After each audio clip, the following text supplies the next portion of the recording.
Indo Pacific region में चीन की हरकतों से तंग आकर जापान ने अपनी ताकत बढ़ानी शुरू कर दी।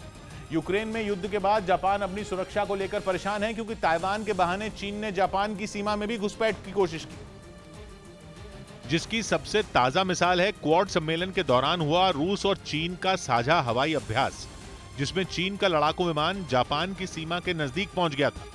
कुछ दिन पहले भी जापान ने चीन पर उसकी समुद्री सीमा में घुसने का आरोप लगाया था, लेकिन चीन बाज नहीं आया। वो जापान को परेशान करता रहा, जिसके बाद जापान ने ठान लिया कि वो शी जिनपिंग को उन्हीं की भाषा में जवाब देगा। जापान के पीएम फूमियो किशिदा पहले ही कह चुके हैं कि अगर जापान अपनी जीडीपी का 2% सेना पर खर्च करे तो जापान की सेना दुनिया की तीसरी सबसे बड़ी मिलिट्री पावर बन जाएगी। मतलब अब तक अपनी सेना पर केवल नाम के लिए पैसे खर्च करने वाला जापान अलर्ट हो चुका है और उसने अपनी सैन्य शक्ति बढ़ाने पर फोकस करना शुरू कर दिया है। यही नहीं, जापान ने अमेरिका और चीन के दुश्मन देशों के साथ मिलकर ऐसी रणनीति बनाई है जिससे चीन भी चौंक जाएगा। एक रिपोर्ट में दावा किया गया कि जापान ने जैसे को तैसे की तर्ज पर काम करना शुरू कर दिया। मतलब यह कि वो इंडो पैसिफिक रीजन में चीन को उसी के तरीके से मात देगा। दावा किया गया कि जापान की योजना अमेरिका को रक्षा सहयोगी बनाए रखने की।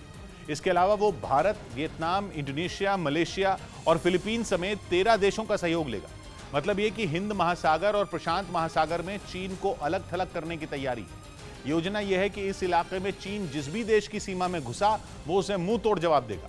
इतना ही नहीं, जापान ने केन्या में भी निवेश किया है और उसे चीन से ज्यादा लोन दिया है। चीन लंबे समय से अफ्रीका के कई देशों को भारी भरकम लोन देता रहा। माना जा रहा है कि जापान ने इसी का तोड़ निकाला और केन्या में चीन से ज्यादा निवेश किया।